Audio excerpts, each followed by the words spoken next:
We'll start up in about 2 minutes.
Okay, we'll go ahead and start up again.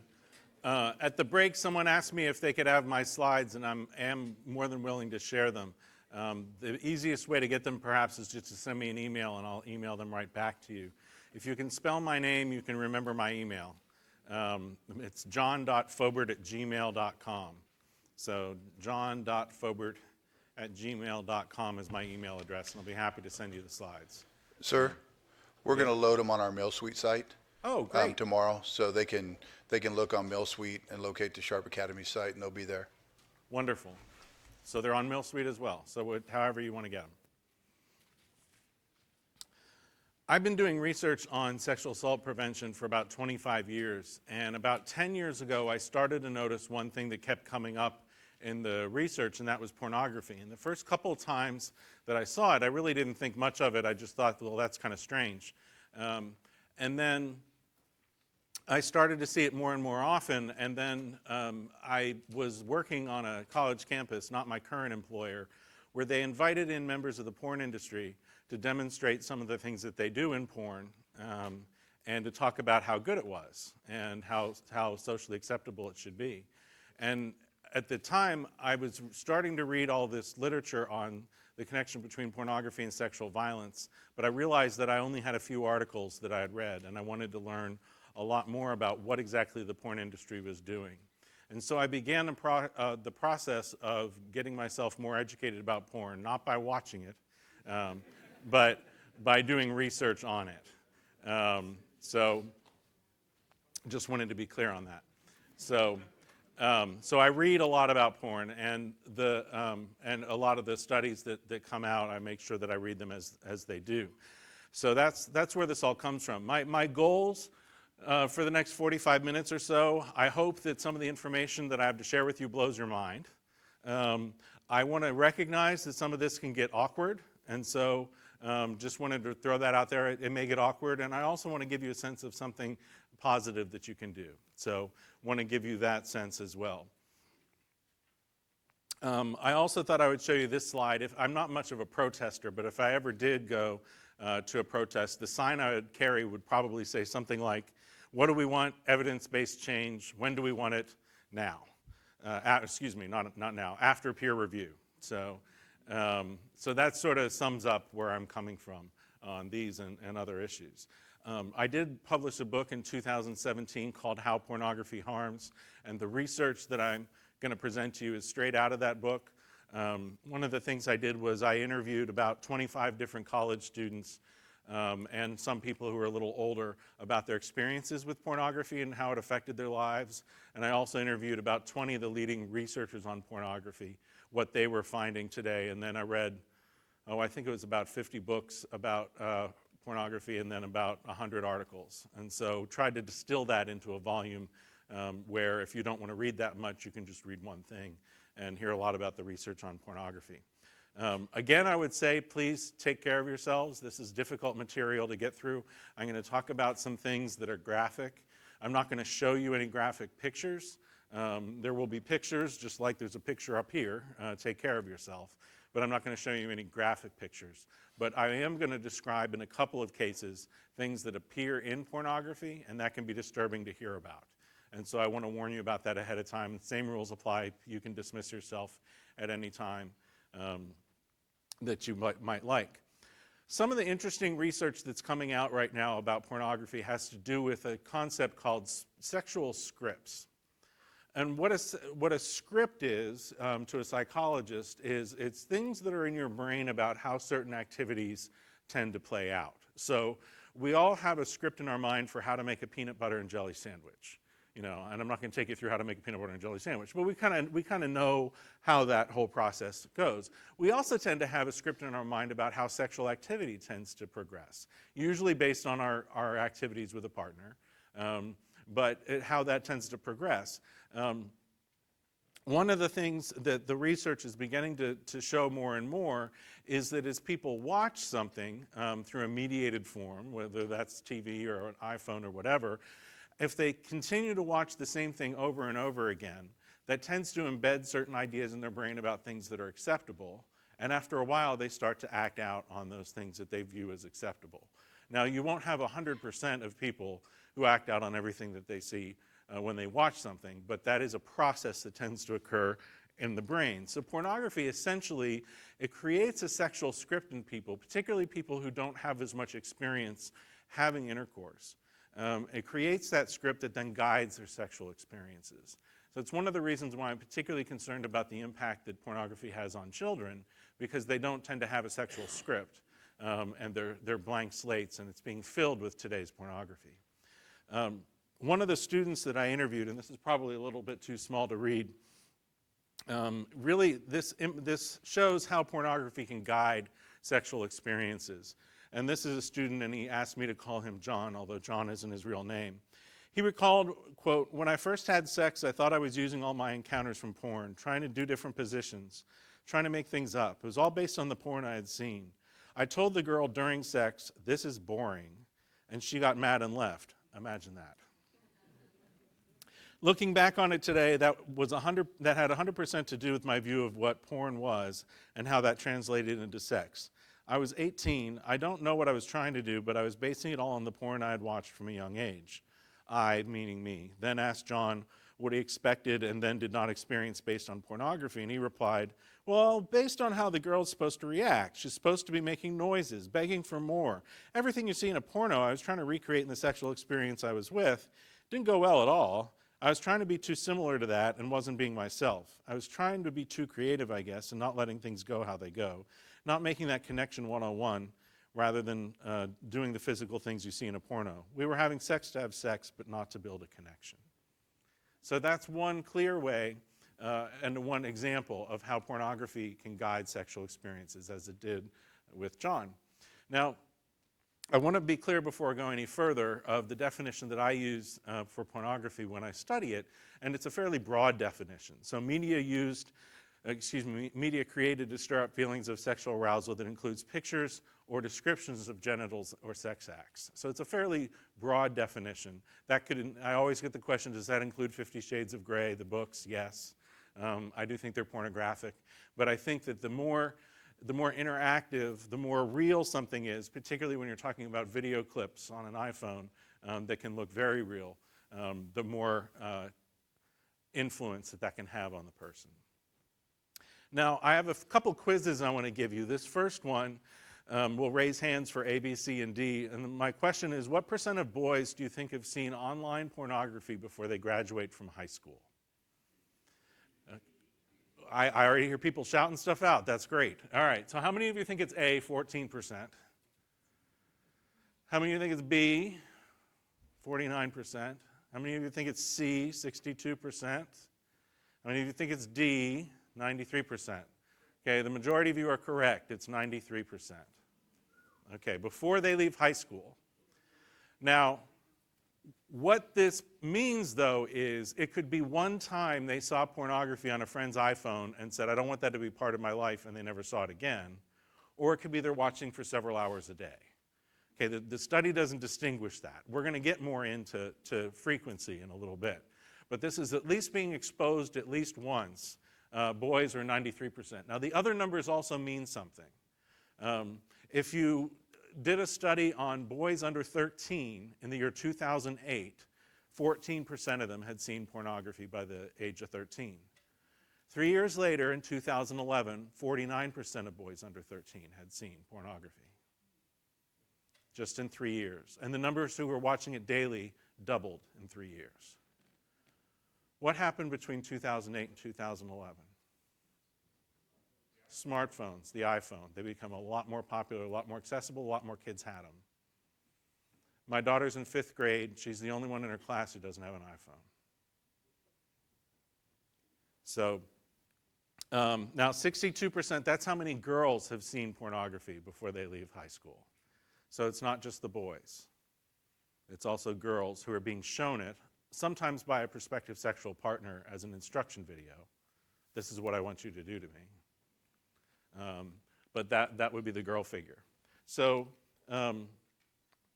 I told you this. Boys under 13, 2008, 14% had seen pornography, went up to 49%. The average age the boys have seen pornography is 11, and that's dropping. It continues to drop as iPhones become more and more accessible, iPads, everything become more and more accessible, and kids use it. You basically, on an iPhone, have the world's supply of pornography at your fingertips, and most of it is free. Some of it is paid, but a lot of it is free. Now, exposure for girls, about a quarter have seen pornography by the age of 12. 61% have seen porn before they turn 16, and about 64% by high school graduation. So girls, and this is an area of tremendous growth in pornography, largely because the porn industry a while back realized that they had the male market cornered. They really couldn't get men to use pornography anymore. So the growth markets were women and younger people. And so they started targeting women and younger people in their advertisements and their strategies to get people to watch porn. And it began to work. And so now more women are watching porn and more younger people are seeing porn. The effects that it tends to have on adolescents, on young people, is it gives them that sexual script that I was talking about, and gives them the sense that this is normal and preferred and natural, that this is what's in pornography should be something that actually happens. One of the things that girls experience when they see that is they'll often view their bodies as inferior. They'll say, well, I see these women in porn, I don't look like that, I must be less than. Whereas the women in porn tend to be manipulated in various different ways so that they look the way they do, whether that's through surgery or camera tricks or whichever. Boys, adolescents who see a lot of pornography, more likely to commit sexual assault, tend to have a lot more conduct problems in school. And here's one that I keep seeing mentioned over and over again, and that is depression. Boys who watch a lot more pornography tend to be more depressed. Now, I think there's a fair question. Is it the depressed kids who are watching more porn to medicate the depression, or does the porn cause the depression? We don't know yet. But we do know that there's a connection, the porn-depression connection. It's particularly among adolescent boys. This is a picture, and this is not Paul. I just picked a random picture off the internet. Hope you don't know him. But Paul at age 14, and Paul was not his name. He was a college student when I interviewed him, but he was a high school football player, and he talked about how his teammates would show him porn, and here's what he said. He said, my teammates would be joking around like, look at this, and they pull up some porn video on their iPhone, and I remember one time a guy after practice thought it was ridiculous that I had never seen porn, so he would show it to me. One of the things that I noticed as I was doing my interviews is that even for the kids who didn't want to see porn, they became known as the kid who didn't see porn, so their friends would make it a point to show it to them. They basically indoctrinate each other into the world of porn. Now, young adults, age 18 to 30, this is the most recent statistic that's out there. And if we look over here, looking at pornography monthly, about 80% of men, about 4 out of 5 men, are looking at pornography monthly who are in the 18 to 30 age group. Daily use is now at 29%. That's among men 18 to 30. Women, 42% are looking at it monthly, and daily is 7%. This 42% is the figure that's grown the most in recent times. It didn't used to be nearly that high, but it's growing a lot more, and largely because the porn industry is infiltrating some of the women's magazines, not necessarily with pornographic content, but with like those top 10 lists of like how to get ready for a date, and it'll say number 1, take a shower, number 2, put on perfume, number 3, watch a little porn to get yourself in the mood, number 4, whatever else. So it's an insidious way of getting the message through. So that's one of the reasons with these statistics that I like to say we're now in the era of ubiquitous porn. It is all over. And it's not just a matter of if your kids will see it, if you have kids, but it's when they will. Now, one of the studies I did, I asked men and women why they looked at pornography. And I did this along with a colleague at the University of Arkansas. And we found that the top three reasons why men look at pornography is A, to relieve sexual tension, B, to learn about sex, and C, for sexual thrills. They also indicated a stronger motivation to view porn, except for one case, a stronger motivation than women. Women were just as strong as men as to be motivated to turn a partner on sexually. So the interesting thing there is, if you're watching porn to turn a partner on, it's really about your partner, not about you. And when it comes to women, it's usually about her pleasing the man than it is about pleasing herself. So there are women who do please themselves when they watch porn, but this is the strongest reason why they might look. There is a lot of money in porn. If you take a look at these companies here, I think we would agree that they make a lot of money. Not only does porn make more money than any of those companies, it makes more money worldwide than all of those companies put together. It makes over $100 billion a year. It makes it through advertising on their sites. It makes it to some pay sites that go along with free sites. It makes it through different types of things that they will access through porn and on porn sites. But it's a $100 billion a year business. And the point in telling you that is there's so much money in it, those people are not going to want to give that money away or give up that money. They're going to want to keep it and do everything they can to keep it and continue to grow as a business. And they're very effective in the land of business. Now, some trends that have happened in pornography over time. In the 1980s, violence was fairly rare in pornography. It didn't tend to happen very much. It was sort of a special genre of pornography. You had to go to the video store and look in a special section that said violent porn, something like that. In the 90s, the study was done and found that all of a sudden, what's considered mainstream porn, kind of run-of-the-mill average porn, was becoming more violent. And that's largely because the porn industry realized that it was selling better, so they made more of it. And now, today, what is mainstream, normal adult pornography is extremely violent. And I'll get into that in just a minute. But in the 80s, people tended to access pornography through magazines. In the 90s, a lot more through videos. Today, it tends to be video clips on the internet, 3-minute video clips of a sex scene, and then watch another one, and then watch another one, and people can go through many of those in a short amount of time. Now, this is why I say that today's pornography is violent, and why I also say that pornography is a recipe for rape. Let me give you a background on this study. What they did was they purchased the top 25 most purchased pornography videos and the top 25 most rented porn videos. And this particular research team sat in a room and they coded the different behaviors that were in the different movies. And they had a coding scheme where they were able to figure out, okay, did this happen, did that happen, did this happen? One of the people who was actually involved in the study had to leave it in the middle because she couldn't stand watching it anymore because she got basically sick from it. But what they found was, when they came up with the final results of their study, is that in 88% of the scenes in pornography, not 88% of the movies, but just in 80% of the scenes, you had at least one of these behaviors. In 41% of the movies, you had a situation where there was anal sex followed immediately by oral sex without washing, where basically the man was saying to a woman, You can eat your own excrement, and indeed that's what she was doing.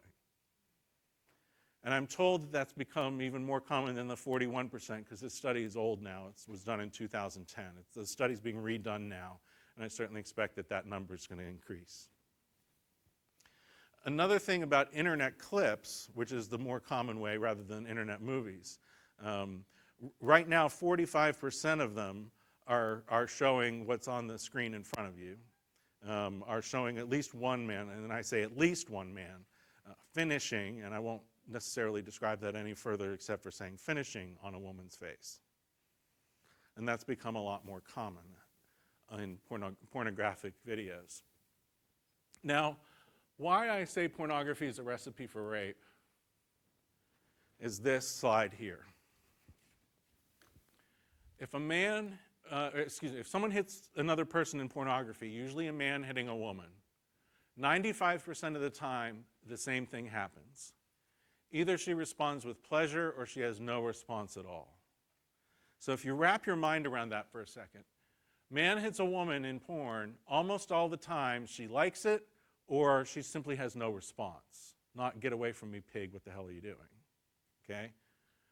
Who I worry about most are these 11-year-old kids who may be watching this, and the boy who's thinking, well, I guess she likes to be hit, and the girl who's hearing, well, if he hits me, I guess I should like it.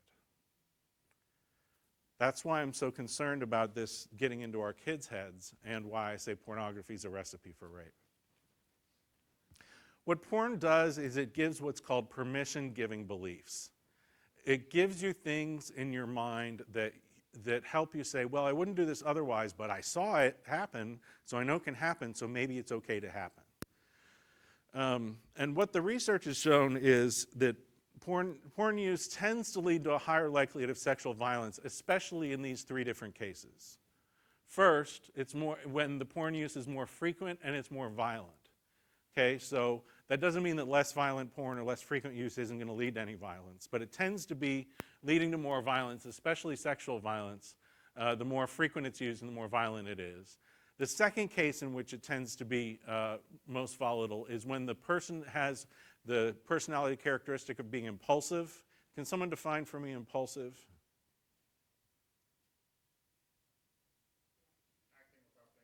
Acting without thinking. Okay, perfect. So if there's someone who likes to act without thinking and they're using pornography frequently, that can be pretty dangerous in a combination.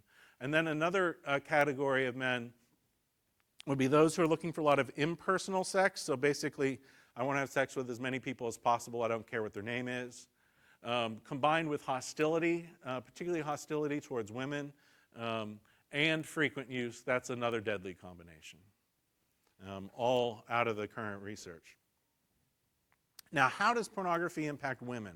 There have been not as many studies on that, but there have been several. And one of the things that's been shown is that women tend to, if they watch a lot of porn, will imitate women they see in porn when they're with their partners. And often it's because their partner asks them to watch the porn so that they realize what they want to have happen.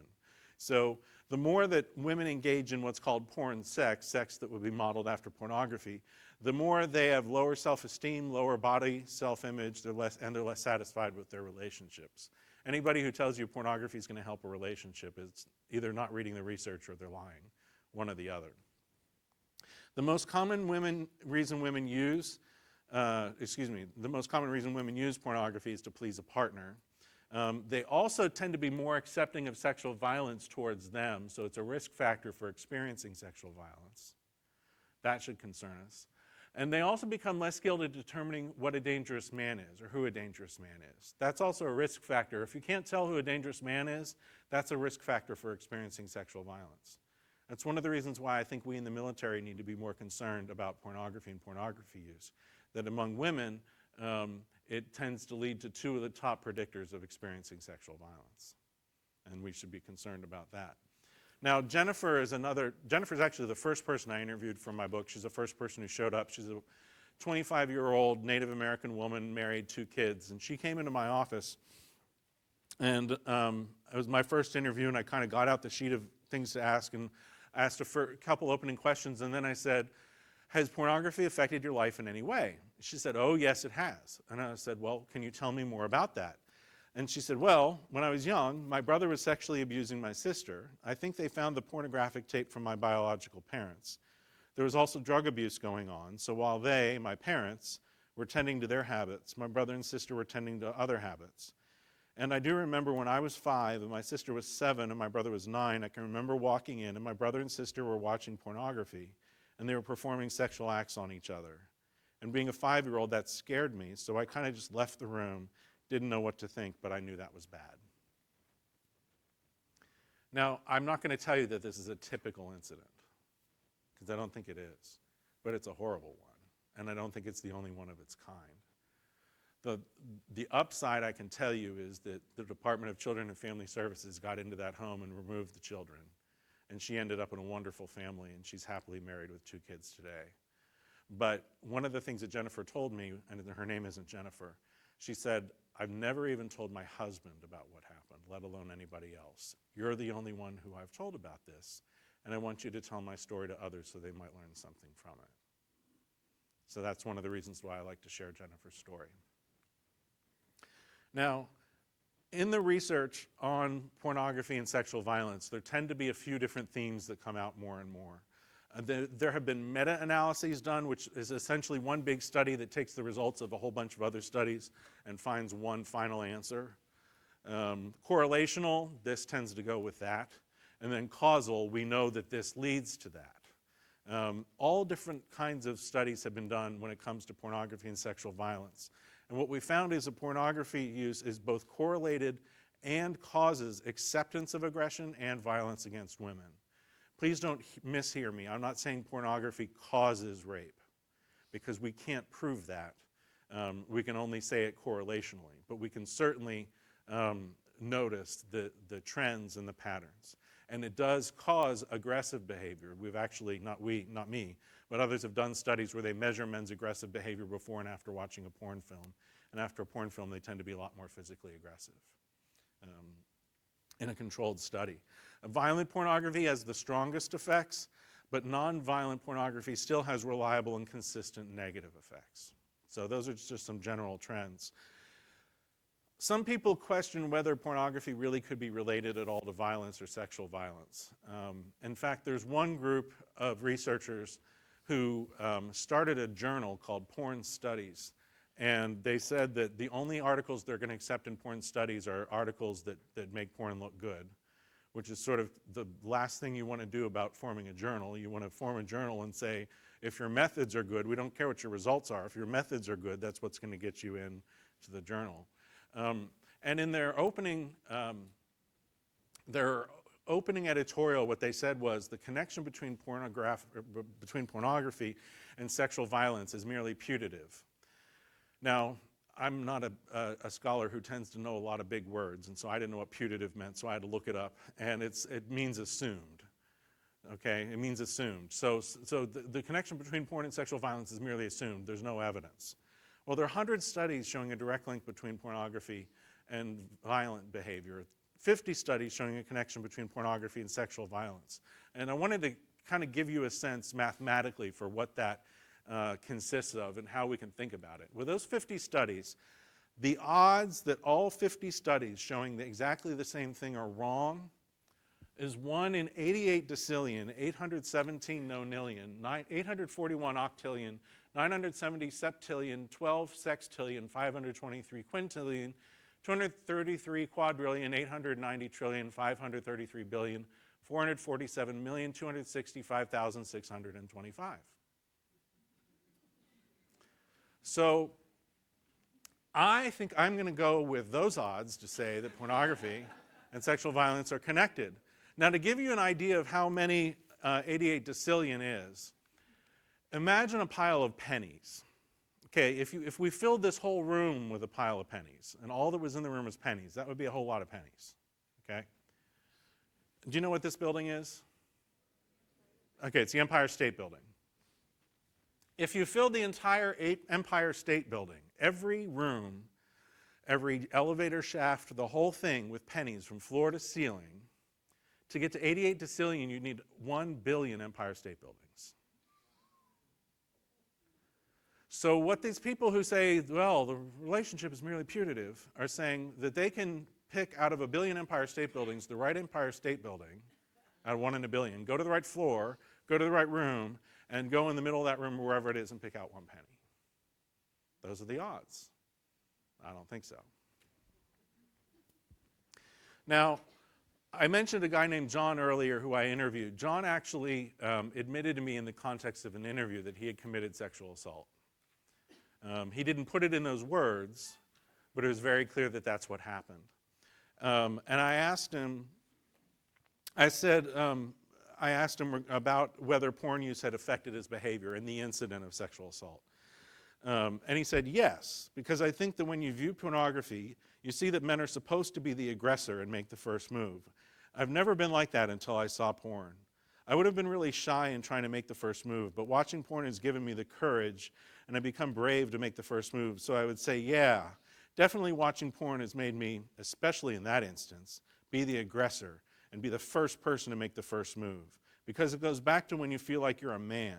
Yeah, if you define that what a man is, that's the definition of what a man is right there. When you're making the first move, being a guy, being a man, having sex. That displays what pornography did to John and to lots of teenage boys who are in our culture today. Now, one of the things that pornography does is that it hijacks the most important and most influential sex organ that we have, and that is the brain. And there's a lot of brain science that goes behind the impact that pornography has.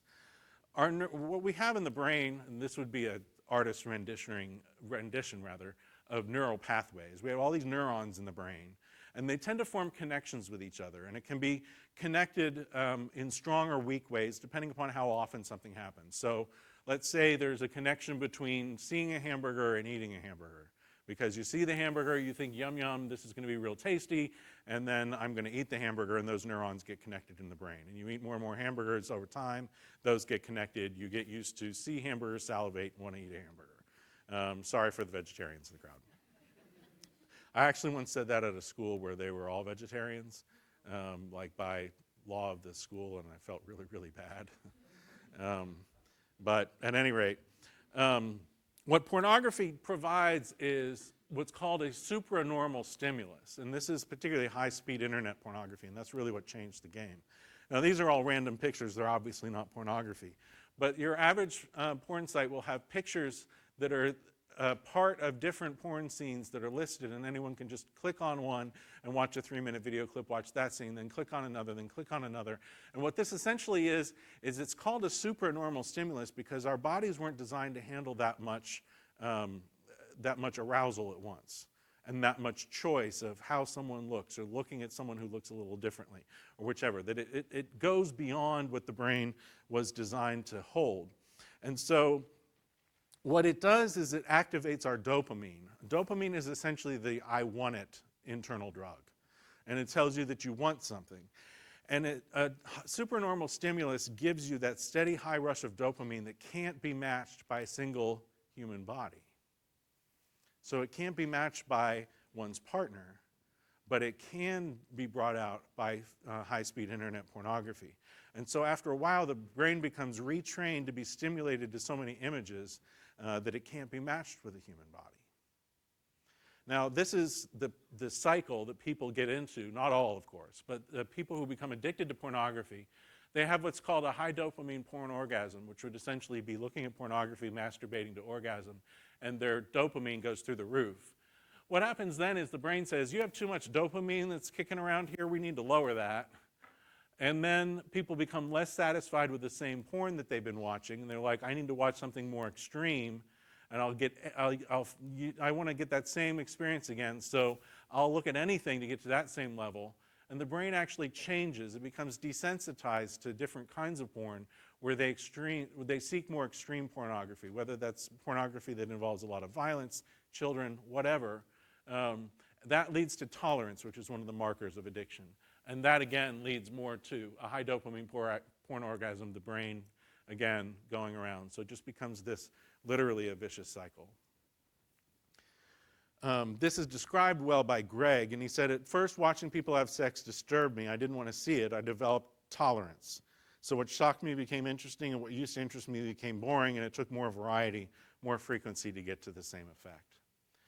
One of the very interesting things that's been found in the research, how many of you ever heard the phrase that pornography objectifies women? Okay, most of you have heard that. Now that used to be a phrase that people who are against pornography would say, and they'd say it in a theoretical sense. But we actually found research to back it up. What they did was they showed men pornography, and they gave them an MRI, one of those things that looks inside your brain. And they had a neurologist compare the brains of men who were looking at pornography and the brains of men who weren't. And what they found was that when men look at pornography, the parts of their brain that light up are the parts of the brain that relate to objects and not people.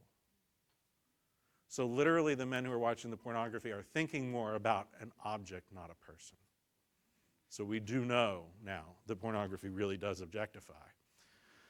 A lot of people will say, boy, use lots of porn, it's going to help your sex life. Well, the research shows otherwise. This study with men, the more pornography they use, the more they actually use it during sex. One of the women I interviewed said that her husband, whenever he has sex with her, puts his iPhone above her head with a porn scene on it while he has sex with her, that's what he needs to do. The more that men will request porn sex acts, the more they worry about their performance in their body, and they indeed enjoy sex less. Now, because I haven't talked about enough awkward subjects, I thought I would talk about erectile dysfunction. Because why not? And this is another quiz. And I want you to think about men under 30. And think about men under 30 and what percentage of them today have erectile dysfunction. Do you think it's less than 1%, 7%, 33%, or 60%? Let's get hands on A, less than 1%. Hands on B, 7%. It's a pessimistic crowd. We have one hand. Okay. Well, actually, 2 or 3. C, 33%. And D, 60%. Okay, that's a little bit too pessimistic. All right. It's C. 33% of 18 to 30-year-old men today have erectile dysfunction, the inability to maintain or get an erection. Now, the interesting thing about that, too, is they can get an erection with their pornography. They can't get it with a person. And all of these numbers mean something. In the 1940s, less than 1% of men 18 to 30 had erectile dysfunction. And there was not a whole lot of porn that was available in the 1940s. There was a lot more porn available in the early 90s, when 7% of men age 18 to 30 had erectile dysfunction. And all these urologists kept talking to each other like, I keep seeing young men coming in with erectile dysfunction. It's usually the men are 60, 70, or 80. It doesn't make any sense. And they were freaking out because there were 7% of men. Well, today, it's 33%. And that coincides with high-speed internet pornography being a lot more common. And these men are rushing into doctors' offices, begging for Viagra or Cialis so that they can have sex with a person. Now, if they're addicted to pornography, at the point of addiction, that's when 60% of them have erectile dysfunction. So I just went through those statistics there. Went through those as well. Here's another thing that tends to happen. There are parts of the brain that if you don't use them much, they tend to shrink.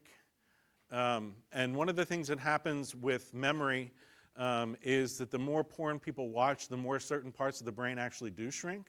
And it does affect people's short-term memory. After a while, their short-term memory tends to suffer. So yes, indeed, porn can make you, who's that? Dumb and Dumber. Another interesting study that came up recently has to do with loneliness. They surveyed over 1,000 people, and they found that the more people used pornography, the more lonely they were. And it wasn't just a one-way relationship. What they found was that the more people used porn, the more lonely they got, and then the more lonely they got, the more they used porn, and they were caught in this vicious cycle. And one of the hypotheses from this study that was suggested is that because sex is a relational activity, and porn use isolates a person, people become more lonely. Another thing that pornography has begun to show is sort of an adult skill, life skill, and that is to be able to put off a reward for later as opposed to taking a small reward now. The great example of that is saving money for retirement, okay? Not spending some of your money now, but putting some of it away for a later date so that you can live in comfort in your retirement. What they found was that men who use more and more pornography can't put off until tomorrow what they could have a little of today. And they also, interestingly, they did find that if those men abstained from pornography use for 3 weeks, they did begin to gain that back again. They gained the adult ability back again. So we can reverse these trends. And that's an important message of hope that I want to give you. A lot of these trends that I mentioned can be reversed if people stop using porn.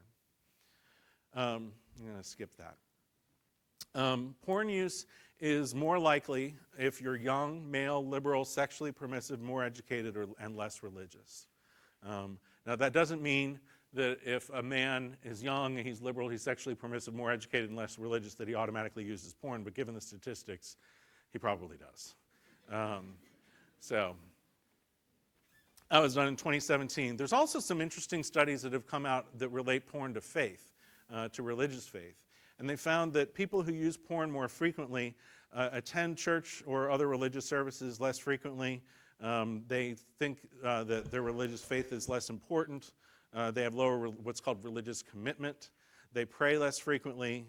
They feel less close to God, and they have higher religious doubts. So that's just an interesting line of research that I thought I'd share with you about how porn relates to faith. Now, one other kind of porn we haven't talked about so much, it might be called child pornography. I call it child sexual abuse pictures because the children in it can't consent to being there. And it's really recording child abuse. Right now, 20% of the profits in porn come from child pornography. 21% of men who are looking at porn are looking at child pornography. And the thing that's so insidious is that as people watch it, they become more sexually interested in children. And that's obviously deeply concerning. One of my subjects was looking at child pornography, but he didn't really identify it as such. I simply asked him, what do you think is the youngest age of someone you've seen in porn? And he said, well, the youngest I think I'd seen would probably be 15 or 14, mainly the female. It's mainly like an older adult, like a homemade video with a younger girl. Usually the girl is like 18, not much older. It's always a girl who doesn't really know what to do, so the male just kind of takes over and controls the whole thing. It's almost like abuse. It's not almost like abuse, it is abuse. I'll fly through a little bit of this because we're getting low on time. Some of the research that I personally have done on pornography relates pornography use to bystander intervention. I assume you all have heard of bystander intervention as a technique to lower sexual assault. One of the things that I've found in my research is that the more people are watching porn, the less likely they are to intervene to help a friend who might be sexually assaulted. So this is another reason why I think it's a cultural thing that the Army needs to consider is the pornography use among its soldiers. And that the more they're watching it, the less likely they are to intervene as a bystander in a sexual assault situation. And the more violent and degrading the porn is, the stronger stronger impact that pornography has. A quote from a porn industry veteran. He said, "I'd like to show what I believe men want to see, violence against women. I firmly believe that we serve a purpose by showing that. We try and inundate the world with orgasms in the face." So that's what, sometimes they will tell you the truth. That is indeed what they're trying to do. But is there any hope in all of this? My answer to that question would be yes. I do believe there's hope. One is that our brains have what's called neuroplasticity.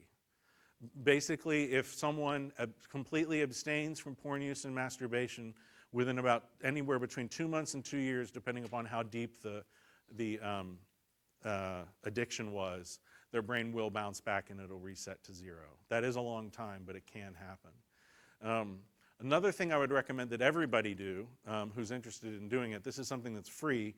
Google, if you use Google, which probably 95% of you do, has a setting on it called Safe Search.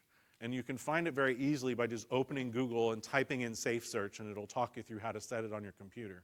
And basically what that keeps your computer from doing is putting porn images in a search that you enter for like normal everyday terms. Like, for example, for my presentations, I wanted an 18-year-old boy because I wanted to show a quote by an 18-year-old boy. Well, if you don't have Google Safe Search on, you put an 18-year-old boy, you may see someone without their clothes on. Google Safe Search will block those images from going in, and it's a free service, so I would just encourage you to use it. For people who want help, there are what's called filtering and accountability systems, things that will keep pornography from being seen and will send a report to whoever you choose. I say to college kids, just send it to your grandma, because you don't want your grandma knowing you look at porn. And that'll be enough from keeping you from looking at it. And this is one of the more popular companies, Covenant Eyes. I have a relationship with them such that if you enter my name in their code box, you can get a month for free and just try out Covenant Eyes by yourself to see what it's like for you. If someone is addicted to pornography or has other problematic use that's troubling them, what I recommend is one of two different kinds of people. Either someone who's a certified sex addiction therapist, a CSAT, or a faith-based counselor. And largely that's because a lot of the most successful programs involve a faith component.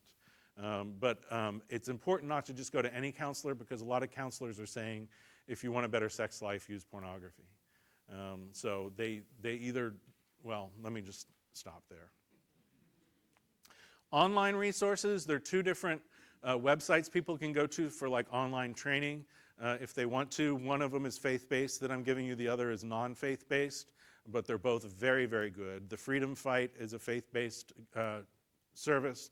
JoinFortify.com is non-faith-based, and they're both very, very good. Faith-based counseling is done very well by a company called Pure Desire Ministries. PureDesire.org is their website. If you are a person of faith, I would encourage you to check them out. Can anybody name this character? Rambo, absolutely. Okay, random useless trivia. He went to my high school and got kicked out for fighting. True story, he really did. Now, why would I be saying that? One of the people who has done a lot to fight pornography has said this. Rambo was an idiot. He'd last 10 seconds in combat. He was a Marine, by the way. Ted Roberts was. The only way you can walk without porn is as a combat team. And one of the things that he stressed is that if people want to leave porn behind, it's important that you walk along in that journey with other people who are helping to hold you accountable, so that you're not doing it alone. And 3 other websites I would give you, they're all secular, not faith-based. Your Brain on Porn, NoFap, and RebootNation.org. And what I want to do now is open it up for questions, and I'll take questions on anything we've talked about today, or anything we haven't, if you prefer. We have 15 minutes for it, and I just ask that you turn on your microphone before you ask the question so that we can make sure that everybody can hear. Yes? Could you just turn it back to that last slide real quick? We Sure. were writing it down. Thank you. This one? Yes. Regarding the bystander intervention, did you look at the reasons why, and does it have to do with the idea that it is acceptable, that boys think that girls want it and girls think that they're supposed to want it? Essentially, yes. What our hypothesis was is that the more people are watching pornography, the less they see sexual violence as problematic. And so why would you intervene in something where you think that that's normal and it's okay?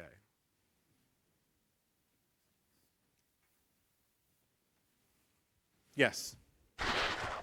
Most of your research was male-based, so do you have any female-based research as far as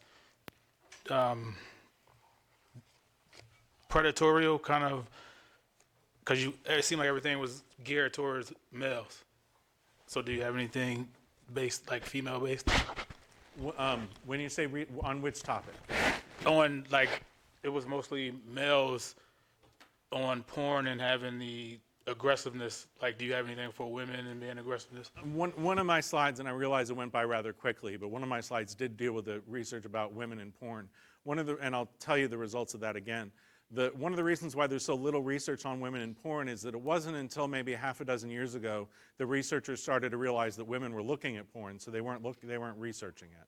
And it takes a while to both do a study, then get it published and get it out into the literature. So, women who use pornography actually have been shown to have lower self-esteem, are more likely to believe that if they're sexually assaulted that that's okay, and several other effects, and I can get back to that slide to show you that there.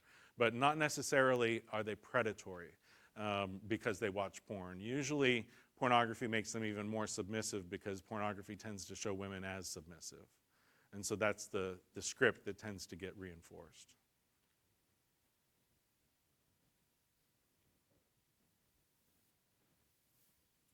Yes. When you were doing your research, was there anything to describe why men wanted to view more violence against women when they were having sex? While they were having sex, or Yeah, because I think in one of your slides it said that men were looking more at violence towards women in Yes. the porn. Yes. So is there a reason why?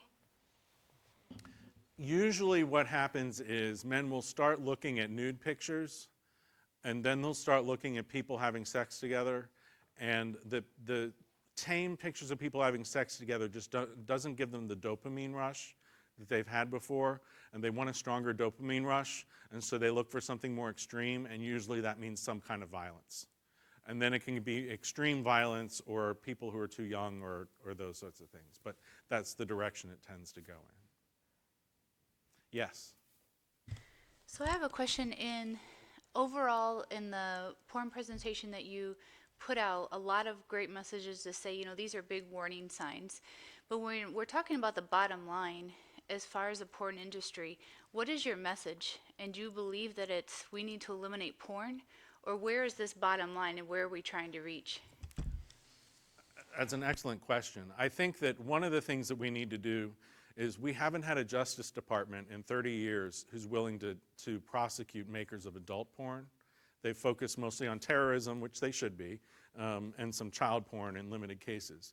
But one of the things that there's a group that I'm involved with called the National Center on Sexual Exploitation, and we're lobbying the current Attorney General because we think he may be willing to help, to take some of these companies that are making adult porn but that are so hideous and insidious that we want to take them out of business. So we want to really go after the very violent, horrible, gross, women-hating porn.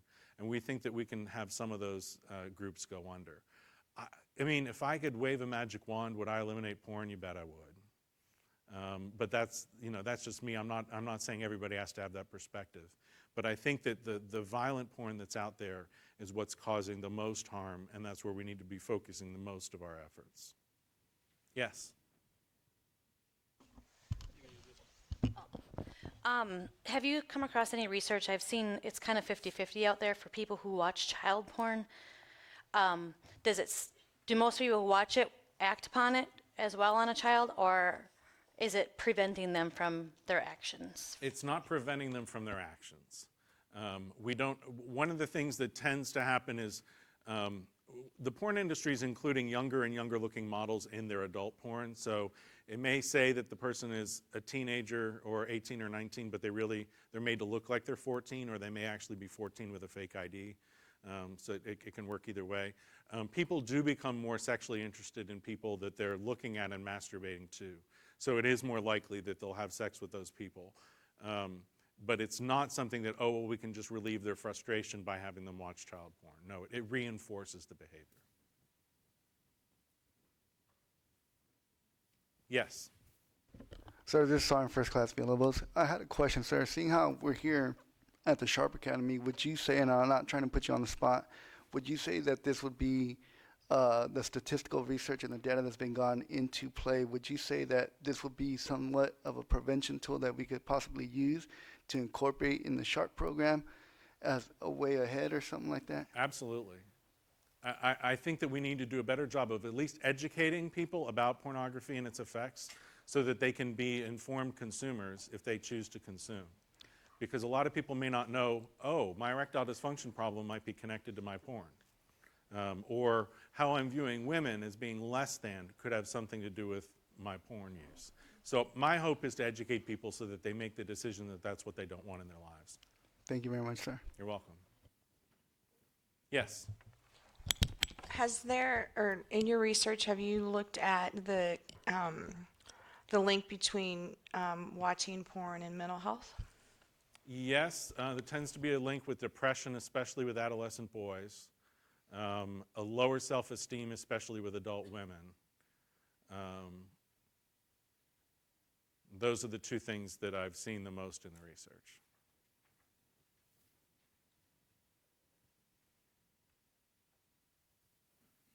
Yes. Sir, I was just wondering, we're in Army, so obviously, but training sometimes overrides gut reaction.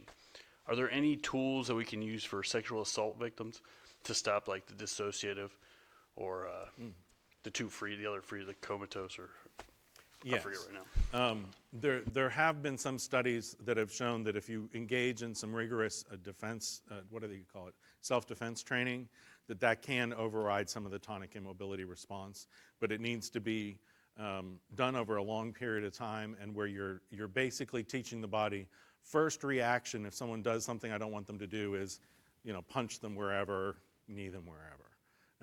Now, it's not going to be 100% effective, but it is going to make the person less likely to experience sexual violence. Dr. Fogert, we have a question from one of our listening stations. Great. So Jim is going to read that. So the question was, are there any parent resources specifically on how a parent would talk to their children age appropriate? Yes, Covenant Eyes. I would go on their website, Covenant Eyes. They do have guides for talking to your children. And there's another group, I'm forgetting the name of them, but it's not coming to me. But Covenant Eyes has a great one on talking to your children. I also have a handout that if the person emails me, and I'll give my email address again, of talking to your kids at various ages. So of, ages 5 to 12, ages 12 to 16, ages 17 and 18. And if people want to email me, I can send them that handout. And my email is john.fobert@gmail.com. And so if you just say, please send me the parenting handout, I'll send that to you. Yes. Hey, sir, my assumption is you probably watched the testimony in the Kavanaugh hearings. I watched a good bit of it, not all of it. Okay, I'm curious from the victim perspective, and we talked tonic immobility in the 4 stages. What were your takeaways from a research perspective? I think that I'm blanking on her name because I always blank on names. Christine Blasey Ford clearly went through something that was traumatic and likely went through PTSD. Whether or not it was Judge Kavanaugh or not who was the perpetrator, I don't know. I think it's possible that sometimes you remember certain details, and it's possible that she saw him and then someone else committed sexual assault against her, and it's fully possible that he sexually assaulted her. I don't know which, but clearly she experienced something traumatic. That's one question I wasn't expecting. We have time for one last question if anyone has a question.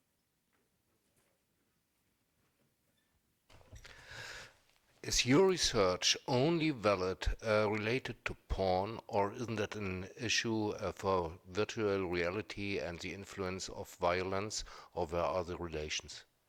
I haven't done research on virtual reality, but let me say a couple of things. I think the more realistic some of these video games are, the first-person shooter games, the more likely they are to lead to violence, and there's been a lot of research showing that.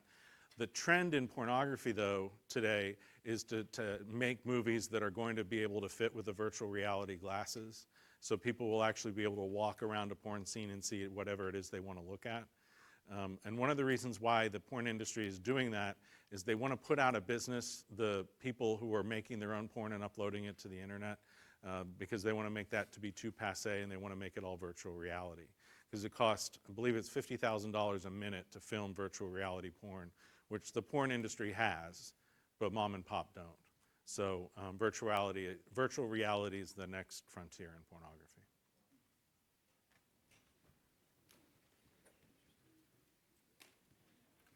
Dr. Fobert, on behalf of our Sharp Academy team and all of us who are here this afternoon, and as well as the folks that took the time to dial in, I want to thank you very much for this incredibly insightful presentation.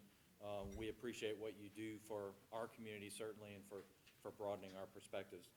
This is just a small token of appreciation that we hope you can remember your visit to Fort Leavenworth with. And so we'll present that to you. Thank you. With our thanks. Thank you.